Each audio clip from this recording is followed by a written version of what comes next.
¿No te ha pasado que cuando tú ves a alguien desempeñando un cargo, ves que no lo hace como tú quisieras y te pones a criticarlo, a decir, es que no es la persona correcta para ese cargo? Si yo estuviera ahí y yo lo hubiera hecho mucho mejor y yo hubiera hecho esto y esto y esto. Bueno, hay que tener mucho cuidado porque más pronto cae un hablador que un cojo. Y la lengua se nos suelta muy fácilmente en estas situaciones donde nosotros suponemos que lo haríamos mejor. Pero solo te recuerdo, no critiques la forma de caminar del prójimo si antes no te has puesto por lo menos 5 minutos en sus zapatos. Tú no sabes lo que implica estar donde él está y nadie te garantiza que tú harías mejor las cosas. Por ejemplo, ¿qué hubieras hecho tú en el lugar de Judas Iscariote?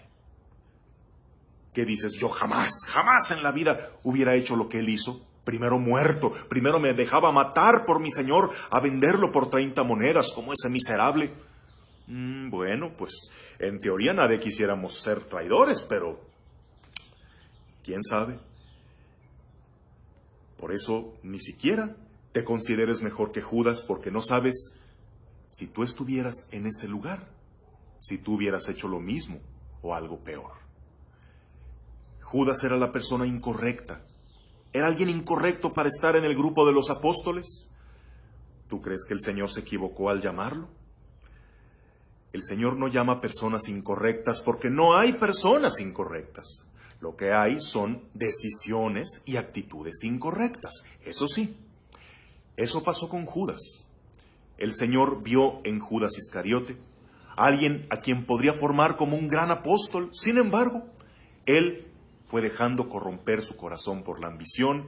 Él fue tomando muy malas determinaciones hasta que hizo lo que hizo. Mira, pero él no es una persona incorrecta, porque el Señor lo llamó. De no haber hecho lo que hizo, tal vez hoy estaríamos celebrando su fiesta y sería un gran santo, una gran inspiración para todos.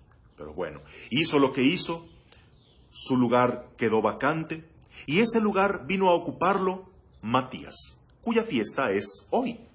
Nos relata el libro de los Hechos de los Apóstoles que al quedar vacante el lugar de Judas, un lugar vacío entre los 12 apóstoles, y es importante que fuera el número de 12 apóstoles, ya que la iglesia es el nuevo Israel. Recuerden que Israel tenía 12 tribus, y entonces, para no perder ese simbolismo, debían seguir siendo 12 apóstoles. Bueno, el lugar de Judas quedó vacante.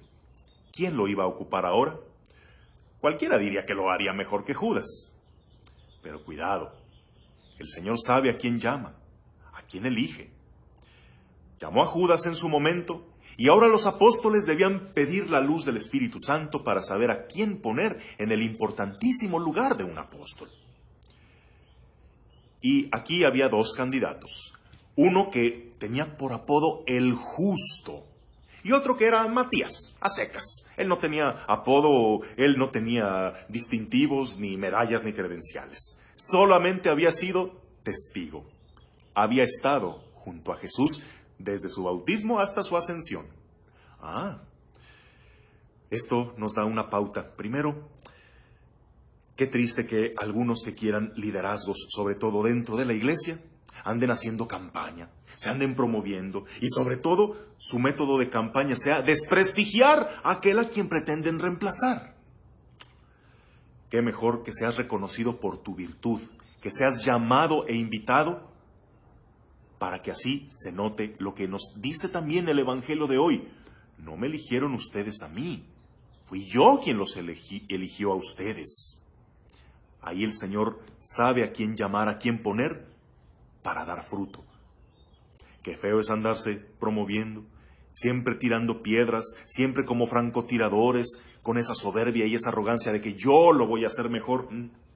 Y a veces termina siendo peor que el mismo Judas. Además, el que fue elegido no fue el que tenía el sobrenombre de justo, ni fue el que tenía más estudios, más respaldo, más experiencia, sino alguien que había sido testigo. Alguien que seguramente iría conforme al Espíritu del Señor. Alguien en quien el Señor podría confiar. Así que el Señor supo a quién elegir, así que inspiró a los apóstoles para poner a Matías, que de él solo sabemos que ocupó el lugar de Judas, ya no sabemos nada más de él. Pero, así como los que hacen algo mal hacen mucho ruido, los que hacen las cosas bien no hacen ruido. Por eso podemos suponer que aquel que ocupó el lugar de Judas compensó largamente con su fidelidad la herida que Judas dejó con su infidelidad. Tú, cuando veas que alguien no está desempeñando bien su función, exhórtalo, aconséjalo, ayúdalo. Y si no puedes hacer nada de eso, pues pide por él. Pero no supongas que tú lo harías mejor.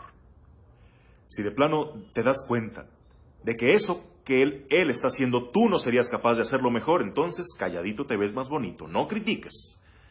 Y si tú crees que sí lo podrías hacer mejor, te recuerdo que no todo depende de tus cualidades humanas, que hay que dejarle a Dios ese espacio en el que Él hace maravillas por los que elige, ese espacio en donde no todo depende de uno, sino que el Señor se manifiesta a través de la fragilidad y de la ignorancia humana. Si tú ves que alguien que está ocupando un cargo importante no lo está haciendo bien, pide por él. Y si tú eres el que está desempeñando ese cargo y sabes que eres muy criticado, bueno, pues revisa tus actitudes, sea humilde, déjate corregir, aunque recuerda a quién es al que le debes tu fidelidad. No estamos para darle gusto a todo mundo. Y si recae sobre ti un cargo inesperadamente, recuerda que el Señor sabe a quién llama, que no hay personas incorrectas. No te consideres tú la persona incorrecta para esa misión que Dios te está pidiendo. Simplemente ten cuidado de no hacer cosas incorrectas y de no separarte de aquel que te llamó, porque este es su mandato: permanezcan en mi amor. Judas terminó mal porque no permaneció, no perseveró en el amor de Jesús. Lo más importante no es ni tu capacitación, ni tu preparación, ni tu genialidad, sino que permanezcas siempre unido en su amor. Que tengas un bendecido día, en el nombre del Padre, del Hijo y del Espíritu Santo. Amén.